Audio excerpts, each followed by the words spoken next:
Today I'm going to teach you how to do pinky lifts and thumb lifts with a 3-ball palm spin technique. Hey, welcome to my channel. I am the amazing Flec, and this of course is my faithful manager and PR agent and per agent, Lucy the cat.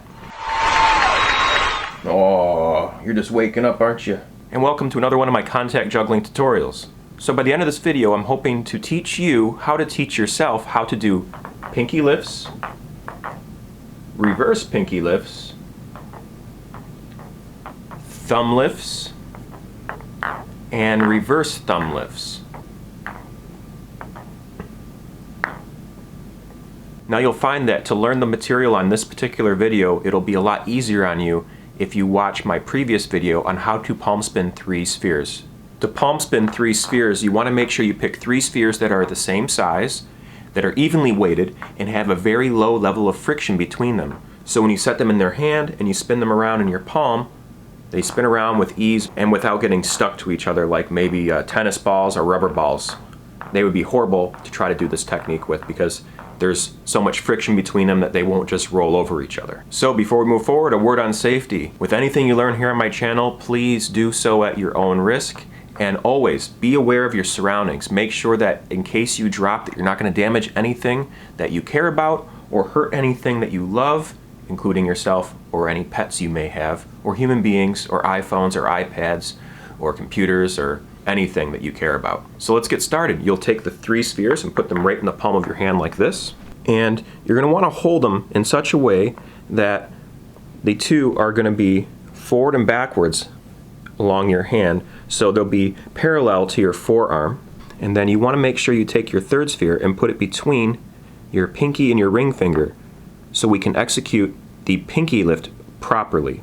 Now to do the pinky lift, you'll find that it takes the effort of both the pinky and the ring finger to do this. You're going to want to make sure that you hold these 2 spheres still, because what you're going to do is you're going to lift up your pinky and ring finger like so. I'll show you from this angle too. And you're going to be ready to take your thumb to accept this sphere as it comes between these 2, just like that. Now you'll find that you can hold using your ring finger and your thumb in this position. Now we're halfway through. Now to finish up this technique, we're going to want to allow this to fall down towards the thumb and allow this front ball to rotate to the ready position at the beginning so we can start over again. Now here we are at the beginning. Let's go ahead and do that again. We're going to roll this off to the side, allow this to lift up with our pinky and ring finger, and have our thumb ready to accept. It's a lot easier knowing that that thumb's going to be there when you pull that down. And it's delicate. Allow the spheres to do the work for you, and it pops right back into place again. And that, my friends, is how you do a pinky lift with 3 spheres in one hand.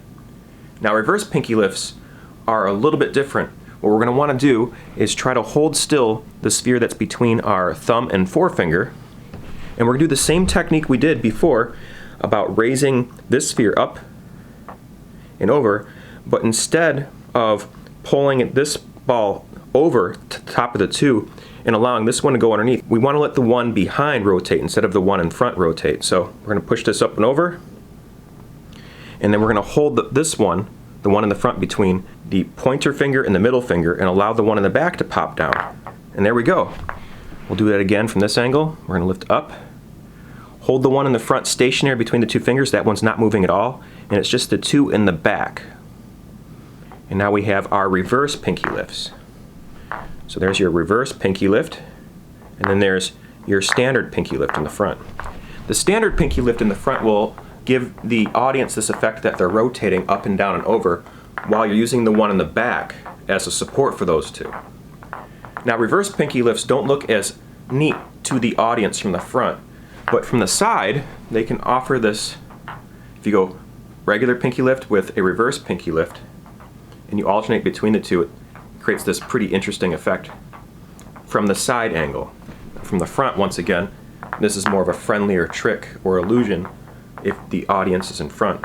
So the standard pinky lift is better for the front view, while the reverse pinky lift is better, in my opinion, for the side view. But you can do anything you want in the world of contact juggling. You're an artist, you can express yourself the way you want to. But these are just some tips that I like to abide by. So now we'll look at some thumb lifts. Thumb lifts are the same thing, except we're gonna go in the other direction. There's this relationship between the thumb and the ring and pinky fingers. When you lift up with your thumb, you're gonna hold these two still, lift up with your thumb, and be ready with your ring finger to accept that ball coming along the top. And once your ring finger gets it, don't panic, just slowly pull your ring finger out and away, and then it'll rest between your ring finger and your pinky finger right there, so it's supporting all of that. And now you want to focus on bringing this one out that way into the thumb, and as you do that and you focus on that one next, this one will come right back down to the ready position. So let's try that again. We're going to lift up with a thumb, move the one underneath simultaneously. Once this top ball encounters the ring finger, allow the ring finger to pull back. This is the hardest part. This is where things can fall, but if it drops, don't worry. It is entirely part of the process of learning. You're more than likely going to drop quite a bit learning this technique. Don't let it bother you. So you're going to let that come back down, and we're back at the ready position. Thumb lifts are the same thing as your pinky lifts to the audience in the front. They don't know the difference. Well, they might know the difference if they're contact juggling or if they're paying really close attention. The audience is just seeing these two spheres moving vertically in a circle right before their very eyes. It's quite a magical effect, especially if they're not seeing it coming. So there you have it. You have your thumb lifts. Now we'll do some reverse thumb lifts. I'll show you from this side to make it easier to see. We're going to lift this one. We're going to hold the front ball with our ring finger and our middle finger. We're going to lift up with our thumb, and then as we get to our pinky side, instead of rotating the front one, we're going to rotate the back one. And it's a little tricky. This is probably the hardest out of all these 4 techniques, to allow this one to roll up. You have to drop this thumb down. Once it gets over to the ring finger and pinky finger, you have to drop your thumb down because this has a lot of meat on it in your thumb. And we want this to roll up and over to snap right back into the start position. So this could be most challenging for many people to learn because of how much of a hill, so to speak, that the ball has to travel up and over on. But that can be solved if you push up with your thumb.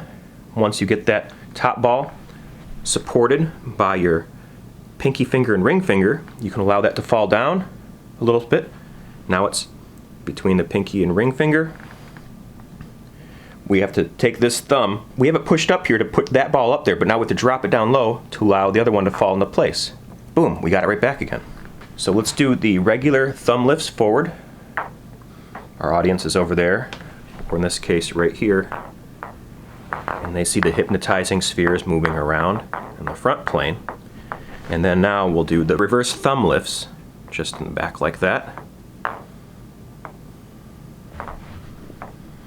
And it looks a little bit more magical once again if you do it from the side. So forward thumb lift, reverse thumb lift, forward thumb lift, reverse thumb lift. I like alternating between the two. It makes a slightly more magical effect, in my opinion, and gives that variance. So when the audience is expecting the same pattern over and over again, you can switch it up a little bit, and it's a little bit more mesmerizing. So there we have it. We learned in this video how to do our pinky lifts, our reverse pinky lifts, our thumb lifts, and our reverse thumb lifts. The reason I told you I can teach you how to teach yourself is because learning this material does take practice. It's not something you just pick up and start doing immediately. However, once you start the technique and you connect with the technique, it becomes easier and easier and easier the more you play. And that's the key word here. Play with the spheres. If you find yourself getting excited that you're learning something new, or frustrated that you keep messing something up, it's probably best to set them down and come back later when you're feeling a little bit more relaxed and receptive. The more relaxed and receptive you are, the faster you're going to learn this material. So that's just about it today for my thumb lifts and pinky lifts tutorial video. I hope the material you've seen here today was helpful, and I hope that it gets you along your contact juggling journey a little bit easier, a little bit faster. And if you're new to my channel, please know that every single Sunday I post another beginner level tutorial for something to do with the Circus and Flow arts. So if you want to learn how to juggle, contact juggle, or spin things on your finger, or even play with devil sticks, then check out my playlist section on Circus and Flow Arts tutorials to know more about that. Alright, I think I talked your ear off long enough today, folks. Thanks very much for watching. I appreciate it very much. Please tune in next time, and remember, as always, keep safe, be well, stay humble, and peace.